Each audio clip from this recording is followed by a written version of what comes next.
Bueno, mi nombre es Pablo Guerra, soy profesor e investigador en la Universidad de la República, Montevideo, Uruguay. Pablo, entonces cuéntanos un poco, primero, tu concepto de economía social. Tú hablabas en una de tus charlas sobre el concepto de la economía social. Cuéntame. Bien, yo prefiero la denominación economía solidaria, que es de origen latinoamericano y que refiere fundamentalmente al valor central de la solidaridad y el rol que cumple en los procesos económicos.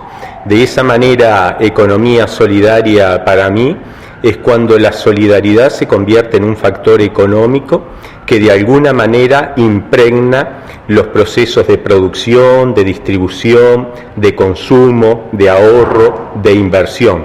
Por lo tanto, para decirlo por la negativa, economía solidaria no es de ninguna manera acordarnos de la solidaridad luego que termina el proceso económico, sino hacerla presente como factor en cada uno de los procesos de la economía.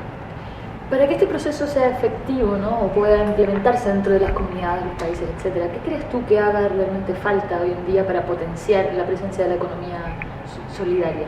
Bueno, lo primero que hay que decir en ese sentido es que la economía solidaria o economía social y solidaria, como se le conoce en muchos países del mundo, es una realidad que está presente a lo largo y ancho de los distintos continentes y que ha sido parte fundamental de la historia de la humanidad.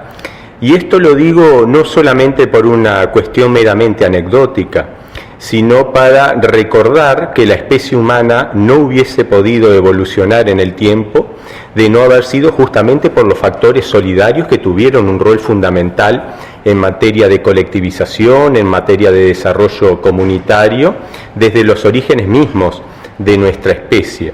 Y de alguna manera con esto nos anteponemos a aquella visión liberal, individualista, que piensa que en economía todos nos vamos a ir mejor si nos comportamos como homo economicus, como seres fríos, calculadores, racionalistas, que solamente buscan sacar su máxima tajada en nuestros mercados.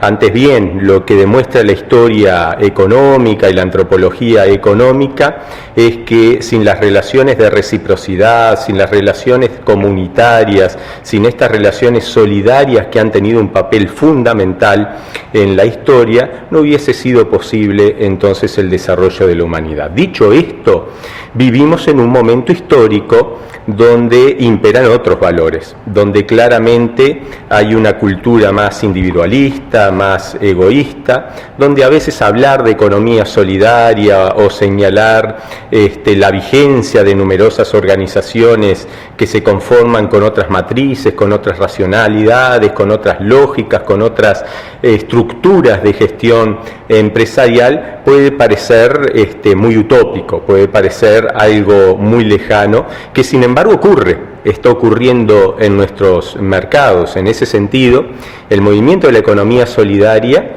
desarrolló un lema en el Foro Social Mundial que dice que otra economía es posible y acontece, dicen los portugueses, o sea, ocurre realmente en nuestras realidades económicas y en nuestros mercados. Por lo tanto, el desafío está en cómo potenciar eso hasta que logre una posición y una presencia fuerte en nuestras economías contemporáneas y se pueda parar al menos con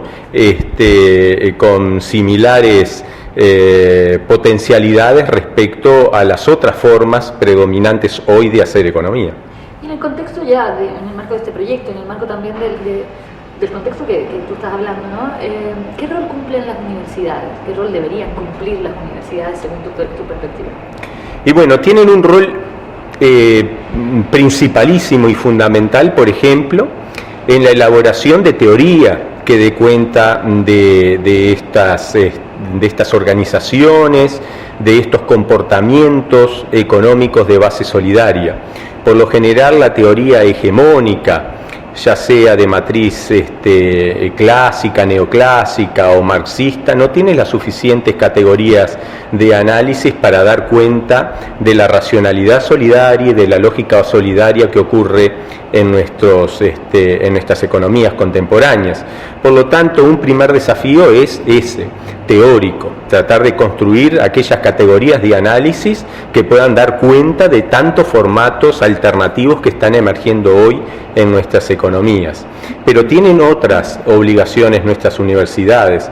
La primera es no quedar encerrada en sus muros, en las oficinas, en el trabajo de escritorio que muchas veces solemos desarrollar los académicos, sino que esos avances, esas nuevas elaboraciones teóricas sean resultado de la práctica concreta con los sectores que están haciendo economía solidaria, comercio justo, finanzas solidarias y éticas, etcétera, etcétera, y que también redunda en una potenciación de esos sectores. Y finalmente, tiene un rol fundamental en materia educativa. Las universidades tienen que formar a los futuros profesionales que se van a insertar en empresas y organizaciones de la economía solidaria. Por lo tanto, tienen que tener una educación específica. No podemos seguir, por ejemplo, con facultades de negocio, facultades de ciencias empresariales que partan de la base que una empresa es cuando un capital contrata trabajo para maximizar las utilidades. Esa es una definición clásica de empresa de carácter capitalista, pero lamentablemente no da cuenta de un sinfín de formatos plurales de economía que están presentes en nuestros mercados. Muchas gracias, Pablo. Muy bien. Que ¿Hablé difícil o...? No, bastante bien. entendible, porque para ser académico... Ok, sí, a veces... No, muy bien, si quieres agregar algo más, pero yo sé que... congreso académico.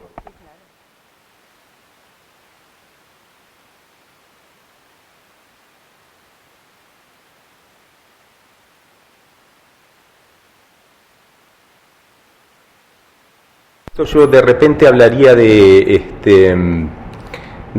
los nuevos formatos empresariales que han surgido y que ponen en cuestión la teoría de los tres sectores. Si querés preguntarme algo de eso. Háblame sobre entonces estos tres modelos que ponen en jaque este tema.